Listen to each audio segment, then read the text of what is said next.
Balloon sinuplasty is opening of the natural ostium or the natural openings of the sinuses using a newly advanced tool. What we do is we pass a guide wire, much like in angioplasty and cardiology. We pass a little wire out into the sinus cavity. The wire has a light on it. It lights up the paranasal sinus. And then we pass a little balloon beyond that. The balloon then blows up, and in the process of blowing the balloon up, it dilates the natural sinus opening.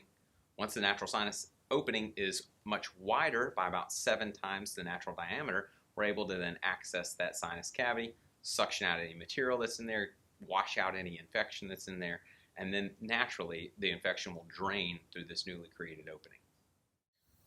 A candidate for balloon sinuplasty is much like one for functional endoscopic sinus surgery or classic sinus surgery. Balloon sinuplasty does require some anatomic considerations. We need to have availability to access the sinus cavities from the nasal cavity. So if you have a really bad deviated septum or if you have really large polyps, sometimes that challenges the balloon sinuplasty and we're not able to do it in clinic. But people with large volumes of discolored nasal drainage, people with headaches, people with chronic nasal congestion, people with recurrent sinus infections, people with chronic sinus infections that have failed antibiotic therapy, medicated rinses, steroids, nasal sprays, those types of things. Anytime you failed maximal medical therapy, we typically do obtain a CT scan, which is an x-ray of the sinus cavities. What that then shows us is if you are or are not a candidate for balloon sinuplasty. Recovery from balloon sinuplasty, much like recovery from any surgery, varies from patient to patient.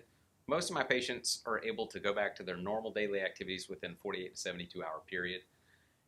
Some people can press the limits and go back to work after 24 hours, but typically I tell people give it a couple days just to allow the inflammation to die down, to allow the drainage to occur, to allow things to kind of feel better before we move forward back to your normal daily activities. Balloon sinuplasty is very safe at baseline because it's done here in the office with just some local anesthesia. We do give you a medication to relax you prior to the procedure, but for the most part it's done just here in the office.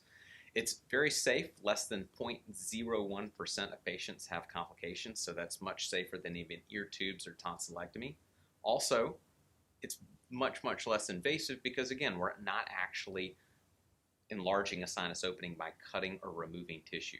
For the most part, we're taking a natural sinus opening, we're passing a dilation tool through it, and then we're enlarging that opening with pressure and with a balloon.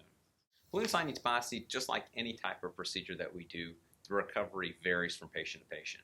Most of my patients, it takes about 48 to 72 hours to completely recover. First 24 hours, again, you do have some drainage and some pressure and congestion. So that typically goes away in about 24 to 48 hours. Most people are very happy by 48 to 72 hours and can go back to their normal daily activities.